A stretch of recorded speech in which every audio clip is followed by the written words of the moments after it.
State में solid waste management एक बहुत बड़ी चुनौती है और खास करके हमारा है, खास करके जिसको कि हम कहते हैं कि हिमालय की उपत्यका में बसा हुआ है, हिमालय की तराई में बसा प्राकृतिक सौंदर्य को किस तरह से हमें न केवल बचाए रखना है बल्कि उससे परिरक्षण। हम लोगों ने डिपॉजिट रिफंड सिस्टम का पहले केदारनाथ से हम लोगों ने एक शुरुआत की है, जिसको कि एक हम पॉलिसी लेवल पे ले जाकर पूरे प्रदेश में लागू किए जाए।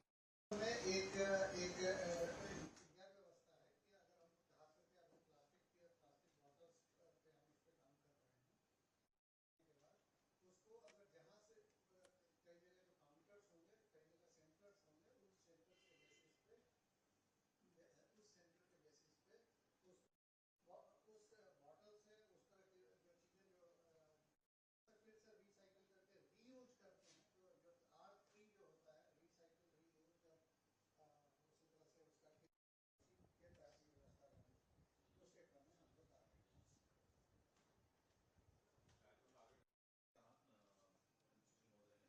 इसको कैसे 3R के रूप में हम लोग इसको एक सस्टेनेबल मॉडल और सर्कुलर इकोनॉमी में कन्वर्ट, किसी को कंज्यूमर को देना है तो डिपॉजिट करना पड़ेगा, उसको डिपॉजिट जमा करके वो अगर फिर से उसको रिफंड लेना चाहता है तो वो हमने विकसित की हुई है। उसी का आज माननीय मुख्यमंत्री जी विजन है आपका उत्तराखंड की, और जो पंच लाइन है कि लिंकिंग इकोलॉजी विद इकोनॉमी। तो ये इतना बड़ा पहाड़ प्लास्टिक का हिमालय क्षेत्रों में आए दिन बढ़ रहा है, और जो डिपॉजिट रिफंड सिस्टम आप विकसित करें जिससे हमारे हिमालय क्षेत्र की जो एक व्यवस्था है, पर्यावरण की सुरक्षा है, उसको सुनिश्चित किया जा सके। नेक्स्ट, तो ग्रोथ पैटर्न देखेंगे कि प्लास्टिक का 350% की ग्रोथ है। तो इस चैलेंज को उत्तराखंड ने एक चैलेंज के रूप में लिया है और उसी का एक समाधान सस्टेनेबल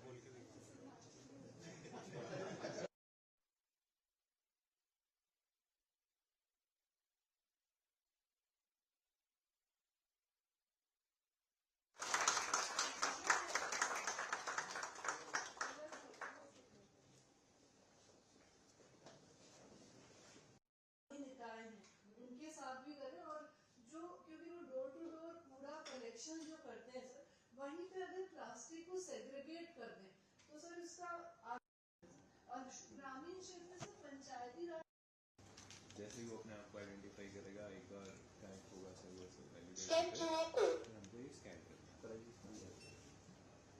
बार स्कैन जैसे इसका मैटर एक्सेप्टेड हो गया। हाँ सर, एक्सेप्ट हो गया। पैसा कहाँ आएगा? अभी आपका डायरेक्ट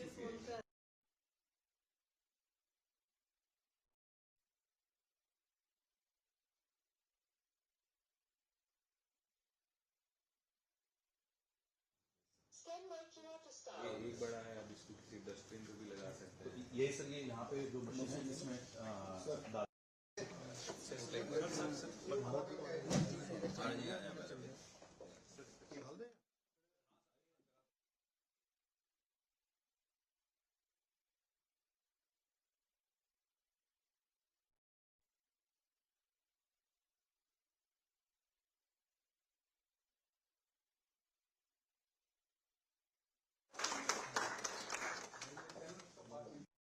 स्कैन कर दीजिए, उसको डाल दीजिए, तो पैसा आपका ऑटोमेटिक आपके अकाउंट में सर पहुंच गया।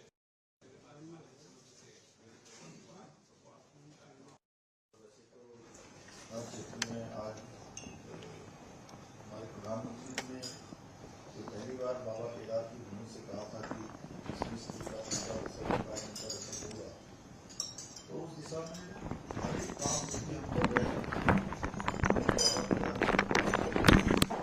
और एक मॉडल उसमें हमारा बनता है। डिजिटल डिपॉजिट रिफंड सिस्टम, ये आप उसी दिशा में जो है हमारा एक बड़ा कदम है। ये प्रणाली में केवल हमारी प्लास्टिक कचरे के प्रबंधन में महत्वपूर्ण भूमिका निभाएगी, बल्कि इससे हमारे राज्य का पर्यावरण और राज्य की जो सुंदरता है वो भी सुनिश्चित होगी। चाहे वो चारधाम यात्रा हो या हमारे अन्य पर्यटक स्थल हों, वहाँ पर बड़ी संख्या में लोग आते हैं और इस प्रकार का प्रबंधन हमारे यहाँ प्रारंभ हो जाने से एक बहुत स्वच्छता का एक वातावरण बनेगा। और जहाँ हमारा राज्य क्लीन उत्तराखंड और ग्रीन उत्तराखंड के नाम से भी जाना जाता है और इसको मजबूती मिलेगी। और जैसा हम सभी जानते हैं कि आज प्लास्टिक कचरा केवल हमारे लिए नहीं बल्कि संपूर्ण आज विश्व के लिए एक बड़ी चुनौती बन गया है, बड़ी समस्या बन गया है।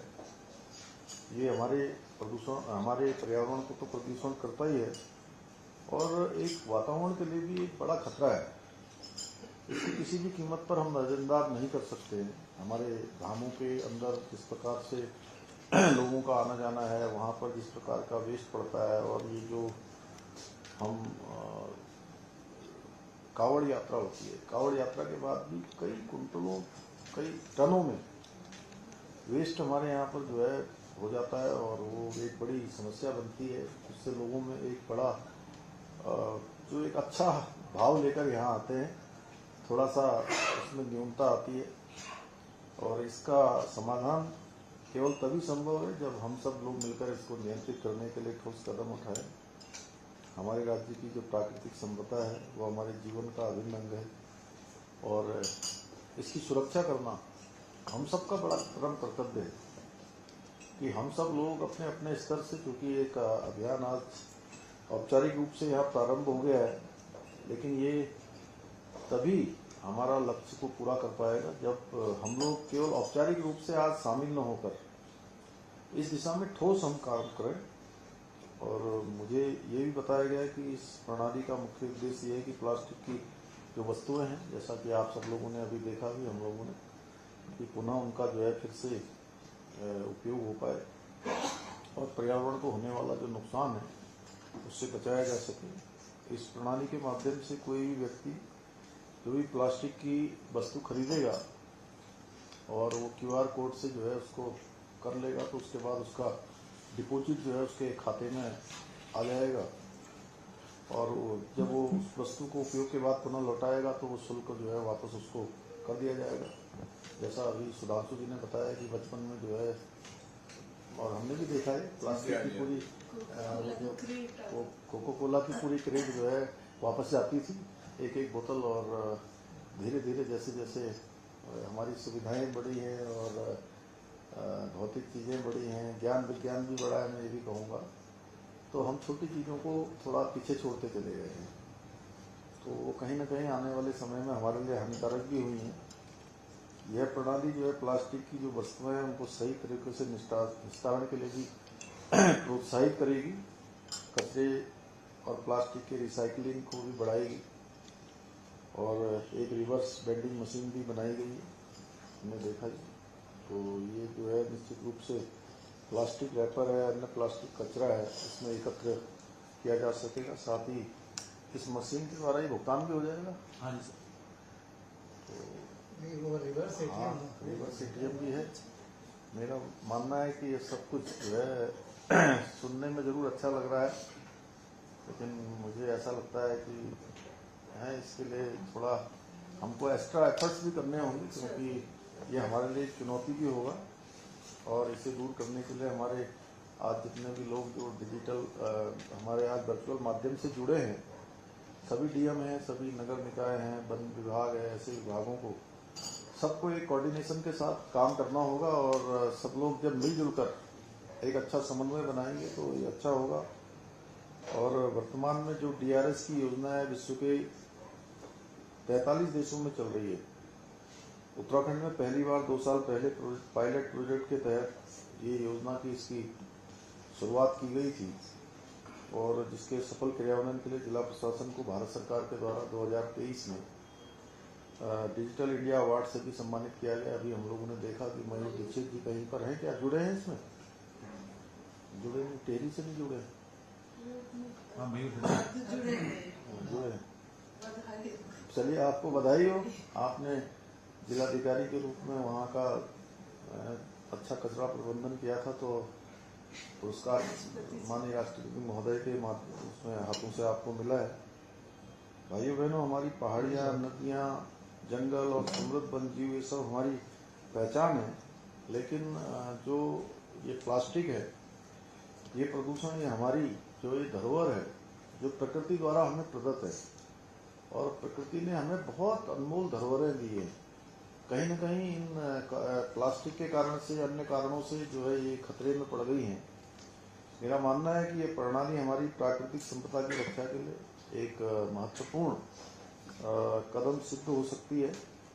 और हमारे आदरणीय प्रधानमंत्री जी के नेतृत्व में 2014 में पहली बार स्वच्छ भारत की मिशन की शुरुआत, इसे व्यापक क्रांति बनाने का काम भी किया गया था। इसके अंतर्गत जो इस प्रकार का जो हमारा कचरा है, प्लास्टिक है, इसके प्रबंधन की विशेष व्यवस्था की गई थी। नमामि गंगे अभियान भी प्रारंभ किया गया था, और उसके माध्यम से भी जो गंगा नदी में होने वाला प्रदूषण, तमाम नाले, गंदे नाले, सीवर, ये न जाए, उसके लिए पहली बार देश के अंदर एक बड़े पैमाने पर इसकी शुरुआत हुई थी। और सिंगल यूज प्लास्टिक पर भी प्रतिबंध लगाया गया था। प्लास्टिक अपशिष्ट प्रबंधन के नए नियमों को सख्त करना और अनेक जैसे जागरूकता अभियान चलाना, ये हम लोगों ने समय समय पर हम चलाते रहते हैं। यहाँ महानगर में भी कई बार हम भी नगर निगम के कार्यक्रमों में इसमें सम्मिलित हुए हैं, लेकिन ये कार्यक्रम कई बार औपचारिकता तक ही रहते हैं। आज मैं धकाते जी से और सुधांशु जी विशेष रूप से आपसे भी कहना चाहूँगा कि भाई ये कार्यक्रम हमारा बिल्कुल धरातल पर उतरना चाहिए, और कोई अभियान हम शुरू करें तो अभियान हमारा फिर रुकना नहीं चाहिए किसी भी कीमत पर। और कोई हम शुरुआत करें तो शुरुआत उसकी जो है संकल्प तक जानी चाहिए, जब तक कि वो पूरा न हो जाए। अन्यथा होता क्या है कि बहुत बार हम कार्यक्रम शुरू करते हैं, अच्छे अच्छे अभियान लेते हैं, लेकिन अभियान के बाद कुछ दिनों के बाद जोश हमारा ठंडा पड़ जाता है। ये जोश ठंडा न पड़े, और हमारे जिलों के भी जो जिलाधिकारी हैं, नगर निगम के, नगर पंचायतों के, निकाय के लोग, पंचायतों के लोग, वन विभाग के लोग, जैसे आदरणीय महाराज जी ने अभी कहा कि वह पंचायत के माध्यम से भी इसको आगे बढ़ाएंगे। इसको हमें करना है, और प्लास्टिक मुक्त भारत के लक्ष्य को प्राप्त करने के लिए जहां हमारी भारत की सरकार लगातार प्रयास कर रही है, हमारी सरकार की इस दिशा में लगातार काम कर रही है। हमने प्लास्टिक के उपयोग को नियंत्रित करने के लिए भी कई कदम उठाए हैं, कई जगह पर हम इस पर काम भी कर रहे हैं, लेकिन अभी हमें और ठोस काम करना है। हमने 4 धाम यात्रा के दौरान कचरा प्रबंधन के लिए भी गाइडलाइन जारी करने के साथ साथ कड़ी कार्रवाई और इसमें जुर्माने का भी प्रावधान किया है। कुछ नए नए नियम भी हम लोगों लाए हैं, लेकिन हमको कई बार नियम बनाते समय, सोचते समय उसकी व्यवहारिकता पर भी ध्यान देना होता है कि वो ठीक प्रकार से लागू हो पाए। पर्यावरण संरक्षण के लिए जल वृक्षारोपण, जल संरक्षण और कचरा प्रबंधन के अन्य पहलुओं पर भी हम जोर दे रहे हैं। भाइयों बहनों, प्लास्टिक कचरा अगर सही तरीके से अगर इसको नियंत्रित नहीं किया गया तो यह आने वाले समय में, जैसा कि अभी धकाते जी बता रहे थे कि नदियों में, हमारे छोटे गधेरों में, इसमें आसपास चलने वालों में जिस प्रकार से फैलेगा तो वो हमारे पूरे पर्यावरण को प्रदूषित करेगा, और ये वन जो जीवन है हमारा, इसको भी पूरी तरह से प्रभावित करेगा। और इसके साथ साथ जो हमारी जैव विविधता है उसको भी खतरा पैदा होगा, और इकोलॉजी और इकोनॉमी का जो मंत्र लेकर हम आगे बढ़ रहे हैं, उस इकोलॉजी और इकोनॉमी के मंत्र को भी नुकसान करेगा।